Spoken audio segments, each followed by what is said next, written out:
Hi, and welcome along to episode 5 of our podcast, Recruitment and Beyond. I'm Ewan Anderson. I'm Natalie O'Hare. And today we're going to be talking about inclusive leadership.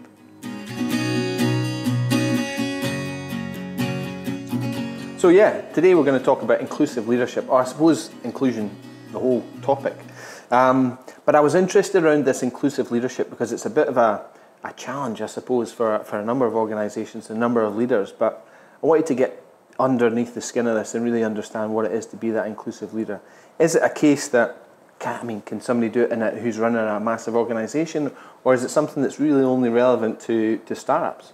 Or is the concept that this is where leadership should be going? What's your thoughts on that? Great question. Obviously, it might be easier in a startup, in a smaller team, because inclusive leadership is all about knowing your team.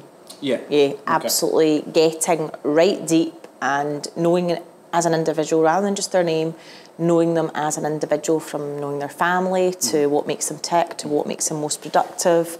So in a larger organisation, but then again there might be more managers in a larger organisation. It's maybe about more kind of team size, but inclusive leadership is not just restricted to SMEs. It will be all over.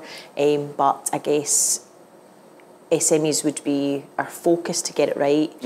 And there may be other concerns or other items a bit more difficult for larger organisations, but again it doesn't really matter, because if that larger organisation has 20 managers all still managing 10 employees, then it's about each person. It's the same thing, isn't it? It's the same principle. So let's get under the skin of that then. So that's essentially what we're talking about here. Inclusive leadership is about really getting to know your people, getting to understand them as individuals rather than necessarily saying, like you say, well, I know his name, it's John, whoever. Really understanding their family. Is that the crux of this inclusive leadership, and is that what makes better leaders, essentially? Yeah, I guess when we're looking at equality, diversity, inclusion, it's about going a bit further. So it's not just the analogy we talk about, it's not just inviting people to the party, but it's about them coming and dancing at the party. So if you think of it as a party instead of a workplace, yes, we've got everybody there, but who's dancing? And are we all dancing together? So essentially, like, diversity is inviting everybody to the party, but inclusion is dancing at the party, being invited to dance. Is that essentially it? So equality, bringing people to the party, diversity, having the variations of people at that party, and then inclusion goes that one step further to having everyone dancing at the party. Sounds like a decent It's like if you think about it as a pair of shoes as well. Equality is like we both have shoes. Diversity is that we have different shoes. And then inclusion is really the acceptance that that person will wear Crocs. And don't slag the Crocs, because there may be some people with them, and I certainly had a pair there. But it's about that inclusion, that Crocs are acceptable, but knowing that Natalie has a pair of Crocs, really. And accepting that. And accepting that. Okay. So what difference does it then make to an organisation if they do have that inclusive leadership? Is it about, is it help your employees become happier employees? Do they feel part of the gang, if you like?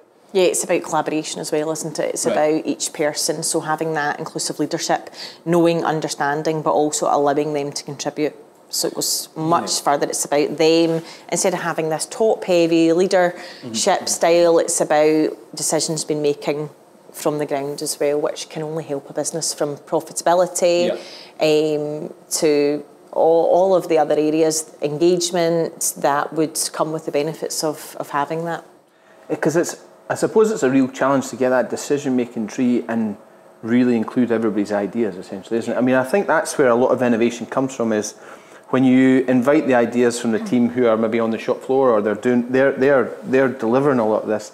They can come with great ideas, but is inclusive leadership about including their ideas and getting them around the table? Is that essentially what we're talking about? That would be the step further, absolutely. And if you have a look at some of the stats as well, I love a stat. They're quite important, those that do have that inclusive work environment. The productivity and then the impact on profitability and clients is massive.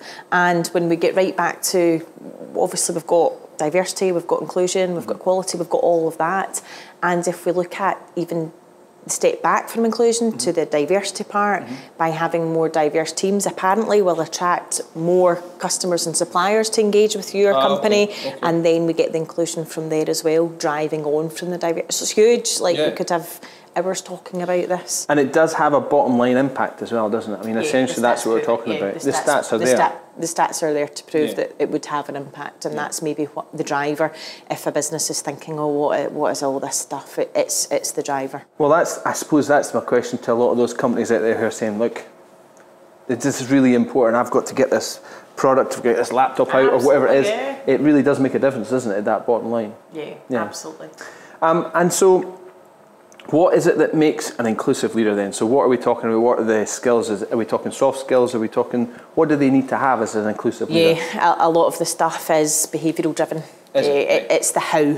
It's the how we do it, isn't it? So diversity and inclusion is about, diversity and equality is all about the identities, the who, the what, but for inclusion it's all about the how.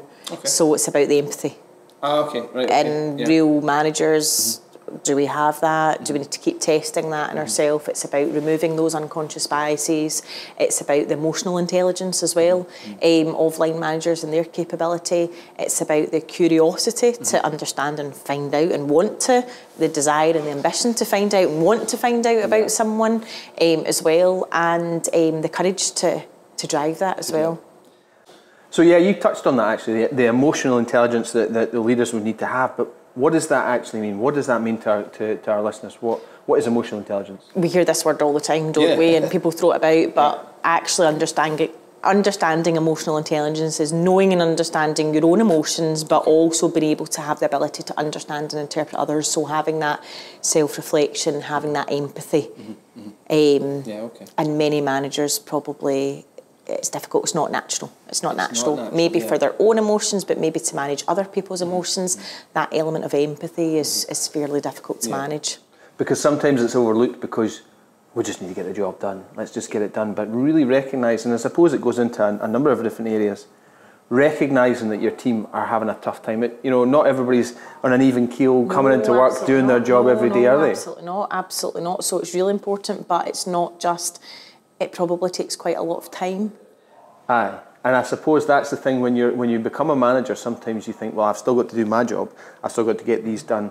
God, I don't have time to manage those guys as well, but that's behaviours are so important though. We've got the guy that is really good at his job, but the behaviours are just as much as important as being able to lead the team. It's about how you lead that team and having that empathy and that self-reflection and all of those things are hard, but actually will help.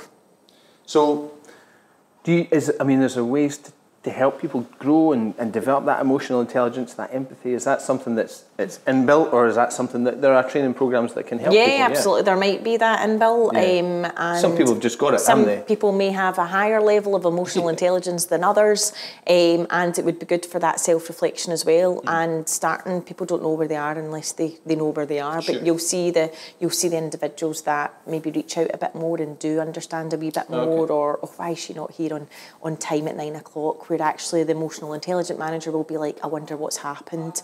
Is everything okay at home? Maybe something's happened. I should really give them a ring. So a lot of the non-judgment and the unconscious bias of he's a lazy bugger. Well, actually, there might be something really that's happened at home. And does that come back to we talked about this in a previous episode about trust, and I suppose part of that comes into it, doesn't it? Knowing your employee and knowing that you can trust that person hardly comes in late or doesn't log on late, normally, but there must be something here, and having that emotional intelligence to know, I know my team, that's not normal. Yeah. Let's ask that question. Is that right? Absolutely, absolutely. It's a key. And as a manager, look at your team. Do you genuinely trust them? And if you don't, have you got the right person on the seat? Yeah. And so if you're trying to implement that inclusive leadership throughout your organisation, because the suggestion is, a more inclusive organisation is a happier organisation. The team are happier. Does that need to come from the CEO, or can the CEO say, right, or the whoever happens to lead the organisation, we need this inclusive approach, but I'll be fine in my ivory tower. You guys get on and do it. I presume it's got to come from the top, hasn't it? It has to come from the top, but most people might not see the top every day. Who do they see every day? They see their manager. They see their line manager, so their line manager really is the drivers of all of this change. It's the chief exec might set that agenda, but actually the line managers have much more. Yeah, he will have great power, or he or she at the top, but actually the line managers really need to be able to be the drivers, because they are the day-to-day bearings of the company. And I suppose if your organisation sets your values based around that inclusive approach, then as a CEO, or as I say, as the leader of an organisation, founder, whatever it is, owner, knowing that your managers know that they have to run this through, knowing that the values come from the top, that everybody has to buy into it, because there's no other approach here, is it? That's how you implement it right through the organisation. Absolutely, it's the line managers, but also the collaboration from very bottom up, and having individuals being able to set that and drive that themselves is the paradise, really, isn't it? And so, and there is some stats there about this level of inclusion and link to happiness and productivity. There is that there, isn't it? That's essentially what we're trying to get, is happier employees who are more likely to stay, be more productive. That's what we're doing it for. And then that attracts suppliers, that attracts everything in terms of, so it's a full circle, really. Okay. I guess some takeaways from this, from inclusive leadership. So what would be our top 3 takeaways from that? Top 3 takeaways would be to understand what inclusive leadership actually is within your organisation. Where do you want to go and how are you going to get there? Which a lot of people might not be able to understand or to know at the moment, but know that it needs to happen. To always be thinking of what's next in the future to make that happen, and understand the benefits. And it might be painful, but when you get there, and to understand every person in your business as an individual. Yeah, okay.